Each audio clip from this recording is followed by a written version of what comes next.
Hey, Thrissur എന്ന് കേൾക്കുമ്പോൾ ഞാൻ ഒരിക്കലും മറക്കാത്ത ഒരു കുഞ്ഞി കഥ പറയാം. ഏകദേശം 18 വർഷം മുമ്പ് ഞാൻ അമ്മയോടൊപ്പം തൃശ്ശൂർ വടക്കുന്നാഥ ക്ഷേത്രത്തിൽ പോയൊരു കഥ. അമ്പലത്തിൻ്റെ മുന്നിൽ പാർക്ക് ചെയ്ത ടൂറിസ്റ്റ് ബസ്സിൽ കിടന്ന് പൂര ഉറക്കം കാഴ്ചവെച്ച് എന്നെ ഉണർത്താതെ കൂടെ ഉണ്ടായിരുന്നവരെല്ലാം പോയി തൊഴുതിട്ട് വന്നു. ഞാൻ എണീറ്റ് വന്നപ്പോഴേക്കും ബസ് അവിടെ നിന്നും എടുത്തിരുന്നു. അതിനുശേഷം തൃശ്ശൂർ എന്ന ടോപ്പിക് വരുമ്പോഴൊക്കെ പുട്ടിന് പീര എന്ന് പറയുന്ന പോലെ ഞാൻ ഇടയ്ക്കിടയ്ക്ക് പറയും, അമ്മ എന്നാലും എന്നെ വിളിച്ചുണർത്തിയില്ലല്ലോ, അമ്പലത്തിൽ കൊണ്ടുപോയില്ലല്ലോ എന്നൊക്കെ.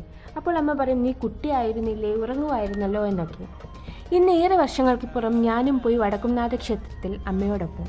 പ്രതീക്ഷിക്കാത്ത കൗതുകങ്ങളും ഏറെ അത്ഭുതങ്ങളുമുള്ള ഒരു മണ്ണാണിത്. നാലമ്പലത്തിനുള്ളിൽ കാണാൻ സാധിക്കുന്ന സ്വയംഭൂ വിഗ്രഹത്തിനുമേൽ നൂറ്റാണ്ടുകളായി ഉറഞ്ഞ നെയ്മലയാണ്.